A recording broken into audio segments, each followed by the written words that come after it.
सहाबा इकराम सवाल पिया कनि त असीं तव्हां ते दुरूद कीअं पढ़ूं, जंहिंमें सलात ऐं सलाम जो ज़िक्र आहे। अल्लाहुम्मा सल्ली व सल्लिम अला नबीना मुहम्मद, जीअं इहो सीगो आहे। ॾिसणु ज़रूरी इहो आहे त छा उन दुरूद जे सीगनि में को अहिड़ो मुबालगो त कोन्हे।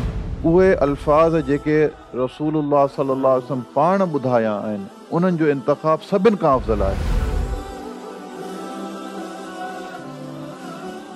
अॻियों सवाल शेख सईद तव्हां खां आहे त माशरे में हलंदड़ मुख़्तलिफ़ क़िस्म जा दुरूद ऐं लफ़्ज़नि जी शरई हैसियत छा आहे? साईं, इन में को शक नाहे त नबी करीम सल्लल्लाहु अलैहि वसल्लम ते दुरूद ऐं सलाम पढ़णु जेको आहे असांजे ईमान जो हिसो आहे।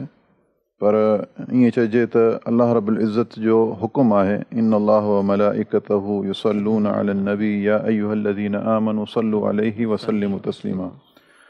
त जे इहो चयो वञे त इहो नबी करीम सल्लल्लाहु अलैहि वसल्लम ते दुरूद ऐं सलाम पढ़णु सिर्फ़ु असांजे ईमान जो हिसो न आहे, बल्कि असां ते इहो फ़र्ज़ु आहे त असीं हर वक़्तु नबी करीम सल्लल्लाहु अलैहि वसल्लम ते दुरूद ऐं सलाम पढ़ूं।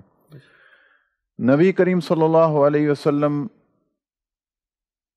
खां सहाबा इकराम इहो सवाल कयो त अल्लाह जे रसूल सल्लल्लाहु अलैहि वसल्लम तशहुद में असांखे सेखारियो वियो त तव्हां ते सलाम कीअं पढ़ूं।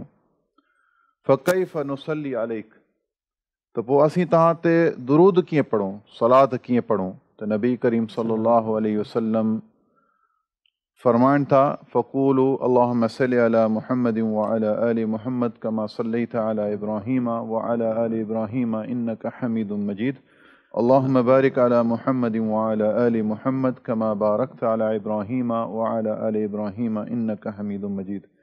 त नबी करीम सल्लल्लाहु अलैहि वसल्लम दुरूद पढ़ण जो तरीक़ो ॿुधायो असांखे।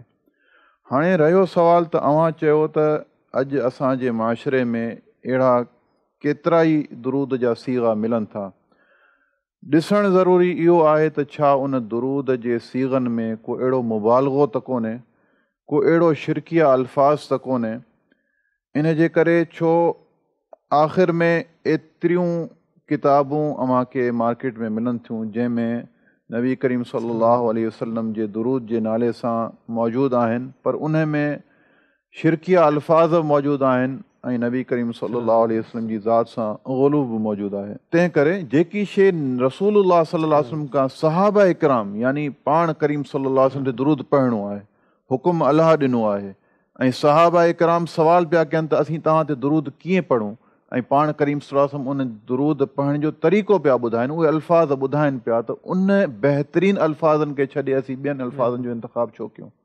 या त रसूलुल्लाह सल्लल्लाहु अलैहि वसल्लम उहे अल्फाज़ असांखे सेखारे विया हुजनि, या सहाबा इकराम उहे अल्फाज़ नबी करीम सल्लल्लाहु अलैहि वसल्लम खां ॿुधा हुजनि, या पाण करीम सल्लल्लाहु अलैहि वसल्लम जे साम्हूं उहे अल्फाज़ चया हुजनि, त पोइ असीं उन्हनि खे इंतिख़ाब कयूं। त बहितर इहो आहे, उलमा इकराम चवनि था त जेके बि सीगा जंहिंमें सलात ऐं सलाम जो ज़िक्र आहे, अल्लाहुम्मा सल्ली व सल्लिम अला नबीना मुहम्मद, जीअं इहो सीगो आहे, जंहिंमें सलात ऐं सलाम नबी करीम सल्लल्लाहु अलैहि वसल्लम ते आहे, इहे सभु दुरूद या तरीक़ा, इहे अल्फाज़ सही आहिनि, बशर्ते उन में का अहिड़ी शइ मौजूदु न हुजे जीअं असांजे विच में दुरूद ताज जो हिकिड़ो सीगो मौजूदु आहे, जंहिंमें नबी करीम सल्लल्लाहु अलैहि वसल्लम जी ज़ात जे मुबारका जे बारे में काफ़ी जेके आहिनि ग़ुलूब जा अल्फाज़ मौजूदु आहिनि ऐं शिरकिया अल्फाज़ मौजूदु आहिनि। इन जे करे उहे अल्फाज़ जेके रसूलुल्लाह सल्लल्लाहु अलैहि वसल्लम पाण ॿुधाया आहिनि, उन्हनि जो इंतिख़ाब सभिनि खां अफ़ज़ल आहे।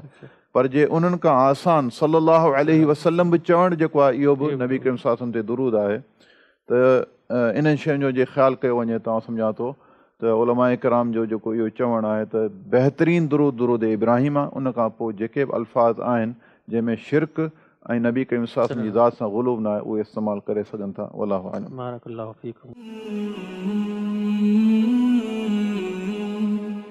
सब्सक्राइब करियो ऐं बेल आइकन ते क्लिक करियो त जीअं असांजी हर नई वीडियो जो नोटिफिकेशन मिले।